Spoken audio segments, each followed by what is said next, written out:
Friends, welcome to academic to zone.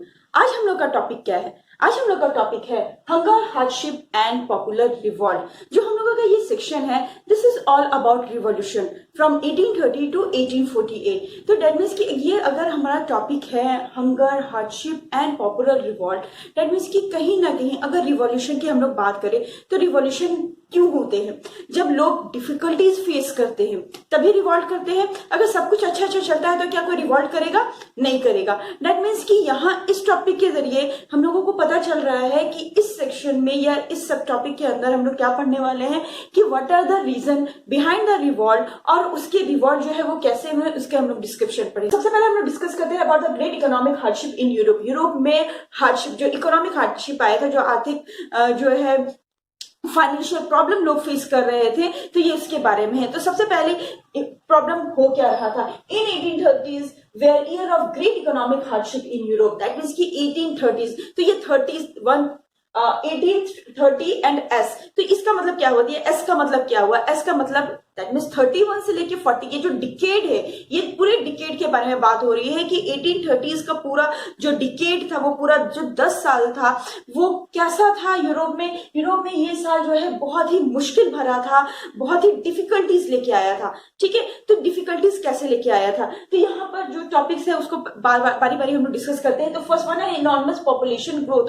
तो 19th century तक Europe में जो है growth means population was growing, बहुत ज्यादा पॉपुलेशन बढ़ता जा रहा था। तो आप लोगों को खुद भी मालूम होगा कि जब पॉपुलेशन बढ़ते हैं, पॉपुलेशन बहुत ज्यादा होता है, तो इकोनॉमिक डिफिकल्टीज ही आती है, लोगों की जो जिंदगी जो है वो और डिफिकल्ट होते जाती है।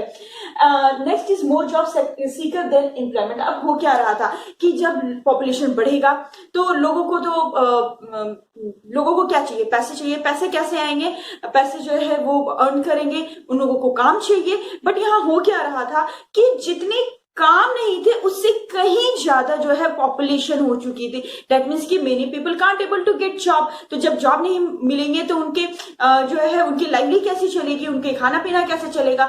तो वही होगा कि हंगरनेस होगा, हार्डशिप होगा। तो that was the reason. Next is migration of people toward cities. अभी मैंने आपको बताया कि जब लोग होते हैं तो उन्हें क्या चाहिए होता है? पैसे चाहिए होते हैं। और पैसे कहाँ से मिलेंगे? उन्हें काम से मिलेगा। लेकिन अगर मान लीजिए कि मुझे काम चाहिए, मुझे अपने एरिया में काम नहीं मिल रहा है, I live in a town, या मैं कंट्री साइड में रह रही हूँ या विलेज में रह रही हूँ, अगर मुझे काम नहीं मिल रहा है तो what will I do?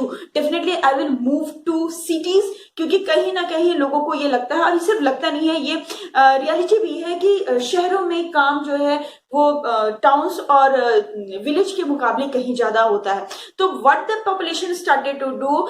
Population started to migrate toward cities. That means कि टाउन्स की अगर बात कर ले या विलेजेस की बात कर ले, तो लोग कहाँ पहुंचना शुरू कर दिए? सिटीज में पहुंचना शुरू कर दिए। And they started to live in an over crowded slums. Slums जो है, स्लम्स का मतलब क्या होता है? वो झुग्गी झोपड़ी जो होता है, दिस वैसे जो एरियाज थे वो ओवर क्राउडेड होने लगे, क्योंकि कंट्री साइड से, टाउन एरिया से लोग जो है वहां जॉब के लिए जो है वहां आने लगे।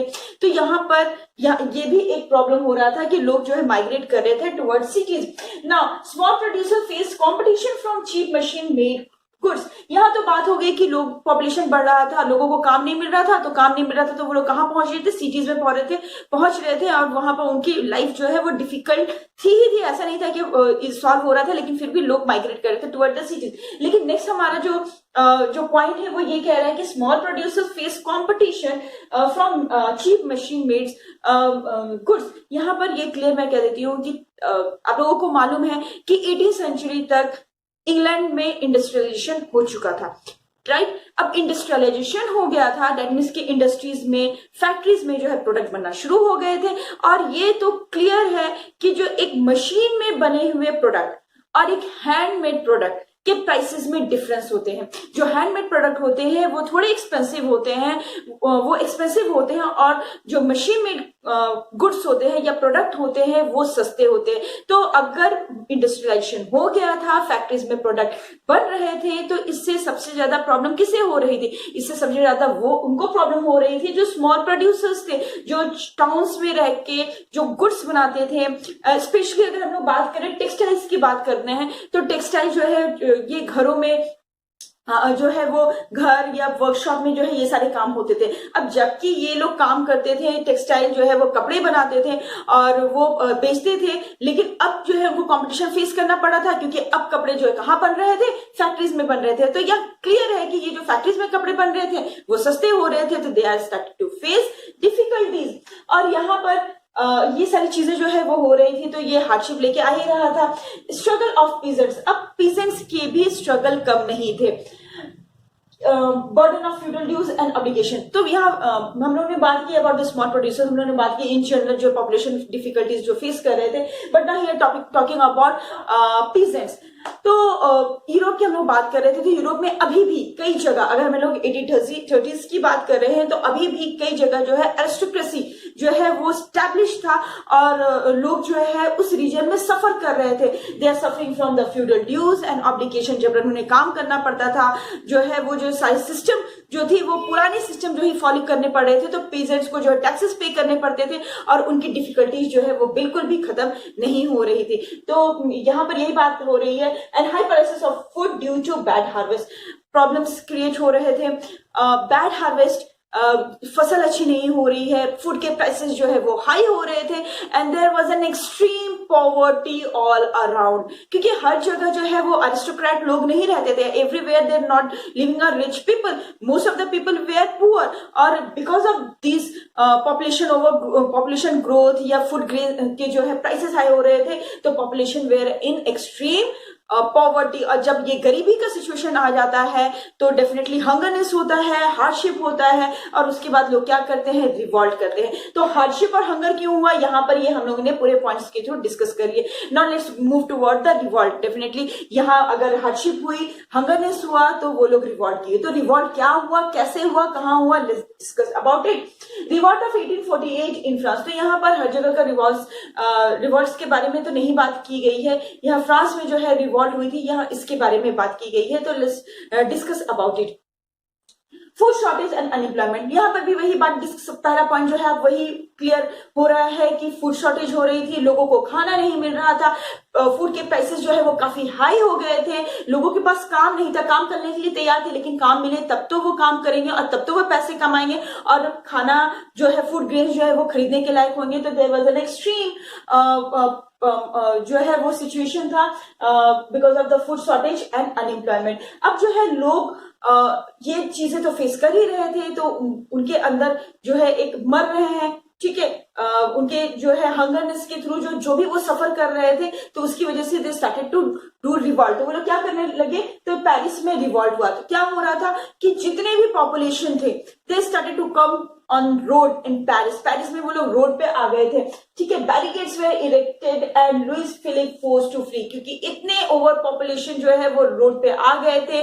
दे वेयर डायरेक्ट अटैक किए थे एडमिनिस्ट्रेशन पे। अगर वहां की गवर्नमेंट की बात करें तो लास्ट वीडियो में हम लोगों ने डिस्कस किया था, लास्ट टू लास्ट वीडियो में हम लोग डिस्कस किया था, जब हम लोग 1830s के रिवॉल्यूशन ऑफ 1830s फ्रांस के बारे में डिस्कस किए थे, तो याद होगा कि कंजर्वेटिव्स ने जो बर्बन डायनेस्टी फिर से एस्टैब्लिश कर दिया था, उसको हटा दिया गया था और कॉन्स्टिट्यूशनल मोनार्की एस्टैब्लिश कर दिया गया था, एंड लुइस फिलिप जो है वहां की गवर्नमेंट बना दिया गया था। तो यहाँ पर जो जब ये रिवॉल्ट हुआ, तो लुइस फिलिप जो है उनको वहां से भगा दिया गया। दैट मीन्स कि उनके रूल को जो है वो एंड अप कर दिया गया, क्योंकि उनके जो प्रॉब्लम है वो सॉल्व नहीं हो रहे थे, तो they definitely moving toward some other form of government. उन्हें कोई अलग गवर्नमेंट चाहिए था जो उनके लिए काम करता ना। अब उसके बाद क्या हुआ, republic proclaim by national assembly. अब लुइस फिलिप को तो कॉन्स्टिट्यूशनल मोनार्की एंड अप कर दिया गया, ठीक है, एंड अप कर दिया गया। तो कौन सी गवर्नमेंट आई, नॉन नेशनल असेंबली ने फिर से रिपब्लिक स्टैब्लिश कर दिया। अगर आपको याद होगा कि क्लास 9 में हम लोगों ने फ्रेंच रिवॉल्यूशन में ये बातें पढ़ चुके हैं,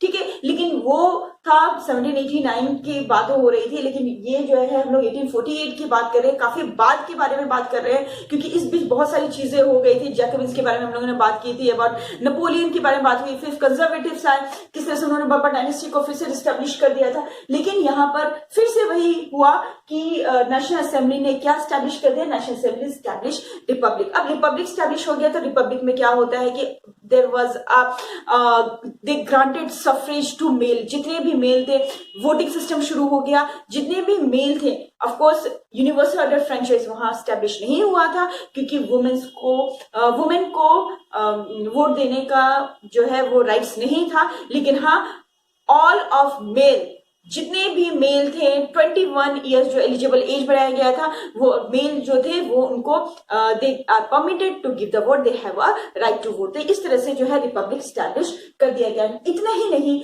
नेशनल असेंबली ने और भी चीजें जो है बदलाव किए। राइट टू वर्क बनाया, काम करने का अधिकार, जिसके थ्रू जो है वर्कशॉप स्टैब्लिश किए गए ताकि ये अनएम्प्लॉयमेंट को दूर किया जा सके और लोगों को जो है काम मिल सके, वो लोग अर्न कर सके और उनकी लिविंग बेटर हो सके। तो यहाँ पर ये जो है आपको दिस इज द हेडिंग और इसको आप अच्छे से डिस्क्राइब करके लिख सकते हैं। बट आफ्टर दैट और भी रिवॉर्ड्स के बारे में यहाँ दिया हुआ है। Revolt in Silesia, weavers revolt against contractor. Silesia जो है वो पार्ट, अभी अगर हम लोग देखें तो ये कहाँ मिलेगा आपको, पोलैंड के एरिया में जो है ये जगह मिलेगा सिलेसिया। तो वहां के वीवर्स ने रिवॉल्ट किया था अगेंस्ट कॉन्ट्रैक्टर। अब कॉन्ट्रैक्टर के अगेंस्ट क्यों रिवॉल्ट किया था? This revolt was held in 1845 में ये जो रिवॉल्ट हुआ था। तो यहाँ पर रिवॉल्ट जो है वो वीवर्स ने क्यों किया था? अब कॉन्ट्रैक्टर्स कौन थे? एक्चुअली वीवर्स क्या होते थे? वीवर्स क्या है, जो टेक्सटाइल जो बनाते थे, उनके अपने वर्कशॉप्स होते थे, घर में वो लोग ये काम करते थे। कॉन्ट्रैक्टर्स जो है वो टाउन्स में जाते थे, इन लोगों को रॉ मटेरियल्स प्रोवाइड करवाते थे, इन लोगों को जो है फिनिश प्रोडक्ट जो है वो बनवाते थे और उनसे खरीदते थे। बट ये सब चीजें बहुत अच्छे तक चल रहा था। स्टार्टिंग या कह ले कि जब तक इंडस्ट्रियलाइजेशन नहीं हुआ था या तब तक हार्डशिप नहीं हुआ था, ये सब चीजें ठीक चल रही थी। But as soon as the hardship get started, लोगों की परेशानियां जैसे बढ़ने लगी, लोगों की जो है वो इकोनॉमिक कंडीशन डाउन होने लगे, इसमें कॉन्ट्रैक्टर्स ने अपने फायदे करने शुरू कर दिए। What they started to do, उन्होंने जो पेमेंट करते थे वो लोग वीवर्स को, उसमें शॉर्टेज करना शुरू कर दिया। अब of course viewers are doing their work, वो अपने काम कर रहे हैं, लेकिन कॉन्ट्रैक्टर उन्हें जो है पैसे कम देने लगे थे, उनकी जो मजबूरी का कह रहे फायदा उठा रहे थे। तो इसकी वजह से जो है वीवर्स दे रिवॉल्ट अगेंस्ट कॉन्ट्रैक्टर। और ये रिवॉल्ट को बहुत अच्छे से डिस्क्राइब किए हैं जर्नलिस्ट विलियम वुल्फ ने, और उनके डिस्क्रिप्शंस के अकॉर्डिंग आपके बुक में बहुत अच्छे से डिस्कशन दिया है कि किस तरह से ये रिवॉल्ट हुआ। तो रिवॉल्ट हुआ डिमांड्स ऑफ वीवर्स ने रिवॉल्ट करना शुरू कर दिया। दे स्टार्टेड टू अटैक, उनके सबसे पहले अटैक उन्होंने नहीं किया। उनके डिमांड्स थे कि they started to gather themselves, वो लोग वीवर्स जो है वो इकट्ठा होना शुरू किए और उनका डिमांड था कि उनके जो वेजेस है, उनके पेमेंट जो है वो कॉन्ट्रैक्टर्स बढ़ा दे। लेकिन कॉन्ट्रैक्टर्स जो है वो ये मानने को तैयार नहीं थे और वो उनको डराया गया, उन्हें नीचा दिखाया गया, उन्हें थ्रेट दिया गया। नाउ वीवर्स जो है अब वो बिल्कुल सख्त हो गए and they started to do revolt. Almost all 18,000 जो है वो वीवर्स रिवॉल्ट में शामिल हुए थे, जो सफर कर रहे थे, जिनके पास जॉब नहीं था। तो ये सारे जो है वो रिवॉल्ट करना शुरू कर दिए। What they started to do, they started to move toward the houses of contractor. जो कॉन्ट्रैक्टर जहां रहते थे वो लोग वहां पहुंच गए, उनके हाउसेज में जो है तोड़फोड़, दे अटैक देयर हाउसेज, तोड़फोड़ मचा दिए। जितने भी कॉन्ट्रैक्टर्स थे वो अपने घर छोड़ के भाग गए। तो रिवॉल्ट में तो ये सारी चीजें होते ही है। और फिर बाद में जो है उन्होंने उनके विंडोज तोड़ दिए, उनके घर तोड़ दिए, जला डाले, जो भी है। इस तरह से जो है वो रिवॉल्ट किया गया।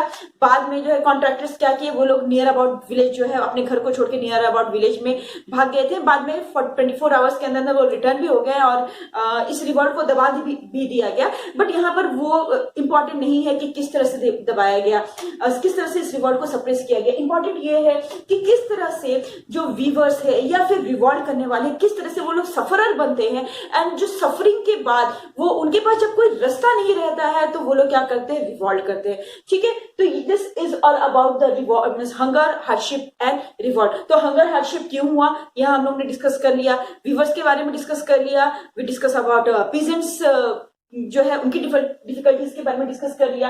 पेरिस में जो है वो रिवॉल्ट कैसे हुए या फिर सिलेसिया में रिवॉल्ट कैसे हुए, ये हम लोगों ने डिस्कस कर लिया। Now let's discuss about the question जो है इसके बहुत सारे इंपॉर्टेंट क्वेश्चन बन सकते हैं। सबसे पहला क्वेश्चन तो आपका ये इस तरह से बन सकता है कि पूरा hunger, hardship, unpopular revolt, that means कि पूरा का पूरा आपको उसमें बताना पड़ेगा कि हंगर और हार्डशिप के बारे में भी और उसके साथ क्या रिवॉल्ट हुए, वो सेम एक ही क्वेश्चन में आ सकते हैं। ये एक क्वेश्चन हो सकता है। या फिर अलग से अगर क्वेश्चन हो जाए तो इकोनॉमिक डिप्रेशन के इकोनॉमिक हार्डशिप के बारे में बात होगा, उसके बारे में अलग से आपको पूछा जाएगा। या फिर फ्रांस में किस तरह से रिवॉल्ट हुआ, या फिर सिलेसिया में रिवॉल्ट कैसे हुआ, या फिर जर्नलिस्ट विलियम वुल्फ ने इस रिवॉर्ड को किस तरह से डिस्क्राइब किया, किस तरह से भी क्वेश्चन हो सकते हैं। तो जितने भी क्वेश्चंस जो है एक्सपेक्टेड क्वेश्चंस होंगे, जितने भी इंपॉर्टेंट क्वेश्चंस होंगे वो आपको आपके स्क्रीन में मिल जाएंगे वन बाय वन। बस आपको करना क्या है, वो क्वेश्चंस आपको देखने हैं और यहाँ से आपको टॉपिक्स लेने हैं और उसको अच्छे से डिस्क्राइब करके लिखना है और इससे आपका जो है आंसर प्रिपेयर हो जाएगा। ओके, तो मिलते हैं नेक्स्ट वीडियो में। नेक्स्ट वीडियो में हम लोग बात करेंगे नेक्स्ट सेशन की। Okay then, good bye and keep learning.